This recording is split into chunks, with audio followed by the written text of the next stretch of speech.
Thanks for the opportunity to speak with you today. BPH Energy has three main investment areas. That's in Advent Energy, clean hydrogen technologies, and cortical dynamics. I'll address each of those in turn. I'll now speak to the Advent Energy area in the first instance. Australia is in the midst of an energy crisis, and Advent Energy has its project, PEP 11, offshore New South Wales and 30 kilometres southeast of Newcastle. It has the capacity to solve the East Coast energy supply crisis, and I'm going to talk now more broadly about the crisis across Australia. If we look at where we are in Australia at the moment, you have, in fact, all of the power stations in Australia are due to be shut down in the next decade.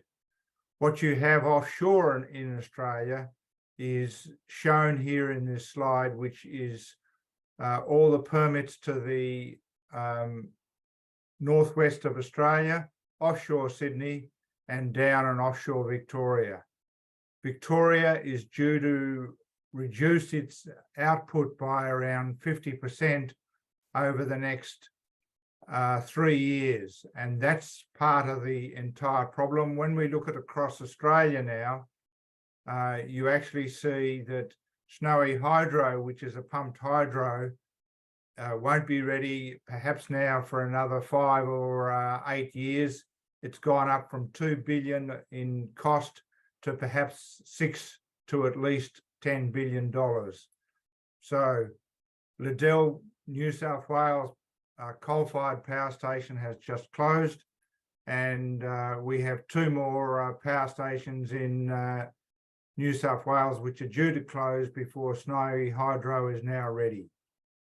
So we have the wind farms offshore New South Wales coming in, and they won't start until the early 2030s. Blacktip offshore gas production has now got serious production issues, and that's caused the shutdown of the pipeline between the Northern Territory and the East Coast, which is part of the whole problem dynamic that we have in energy at the moment in Australia. Bayu-Undan is its output is rapidly declining.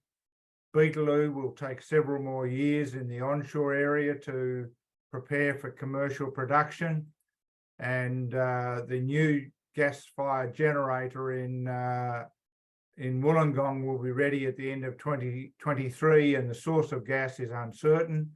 We also have a further one being built, but it's under threat from activists. The lack of investment in oil and gas since 2016 continues to cause problems. In fact, if you look offshore, and if you look what's happening in the offshore area, you've got 36 projects which are, or 35 projects which are being held up for approval for drilling or development since May 2022.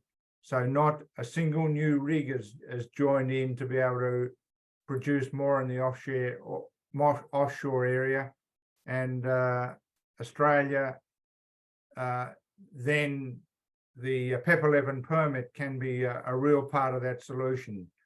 If we look at the map of permits in 2011 and then look again at what happened in 2022, you'll see that there's been a significant reduction in the number and type of producing permit areas, or those permit areas available for future production. All of that leads to significant problems and cost blowouts and lack of supply, and that's leading to significant problems across the entire energy network in Australia. So now when we look at PEP 11, it has all of the attributes of other major producing basins overseas, and a potential resource of 5.7 TCF. you've got two gas-fired power stations, and they both need gas, and PEP 11 could be the source of that gas. In fact, if you look at New South Wales, it actually imports 98% of the gas that it requires from other states. And Victoria, of course, is due to reduce by around 43% or up to 50% in the coming years. So the offshore Sydney Basin has attributes that are similar to Ormond-Lange, which is a 14 TCF field, and Gorgon, that is in the gas escape features and shelf slump events that are occurring in the area immediately offshore Newcastle. All of that means that you're seeing gas coming out of multiple areas right the way through the offshore New South Wales area, and our permit at Baleen and the drilling target at Baleen is the centre of that. When we look at fields all around the world, you see these types of pockmarks and chimneys that are associated with gas production. And in fact, if you look at the Gulf of Mexico, you'll see that there is a strong association between seeps and discoveries. And in fact, Schumacher said that 79% of wells drilled in positive anomalies, such as we have offshore PEP 11, result in commercial and gas discoveries. So hydrocarbon seeps are a key aspect of discoveries all around the world, and we have those in the areas offshore New South Wales. In fact, we have all of these major attributes shown in the seismic in the area where we're looking to drill. And when you look at the DGB Earth Science research in this on a global basis, you see that 94% of areas that have a non-fault seal trap, such as is indicated in the Baleen area, then you have this 94% discovery. We have multiple attributes at depth at 2,000 metres, which is where the drill target is, and our drill target is around 20 square kilometres.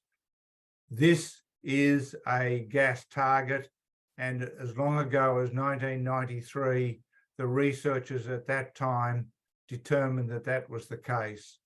You have a gas window area offshore in PEP 11. Let's just move quickly to clean hydrogen. It's in the turquoise hydrogen area.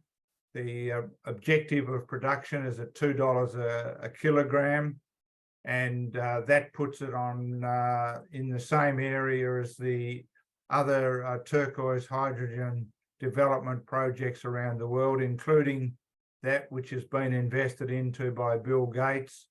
When he visited Australia, he spoke with the Prime Minister and with the Minister for Energy, and convinced them that in fact turquoise hydrogen was one of the key areas of future development in the hydrogen development area. In our cortical dynamics investment, we are working with world leaders in the anesthesia monitoring device, which looks at the EEG of the patient whilst they're in anesthesia and undergoing operations. In addition, we have an agreement with Philips, and this technology is now going through a significant upgrade of its technical attributes. If we look at what's occurring now, going back to the energy area, the ABC today said that the sting in the tail of Australia's energy crisis is power prices are now going up to 100% up for certain customers, and that's despite $3 billion of combined assistance from state and federal governments.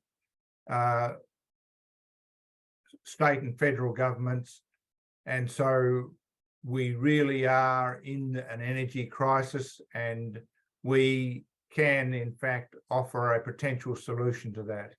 Thank you for the opportunity to speak.